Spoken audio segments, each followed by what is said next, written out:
अपन कटले रही।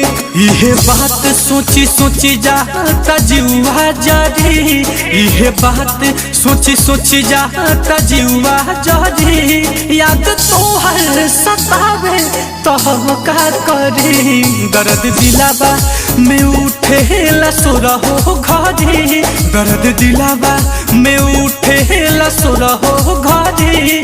याद तोहर सतावे तो हम का करी, दर्द दिलावा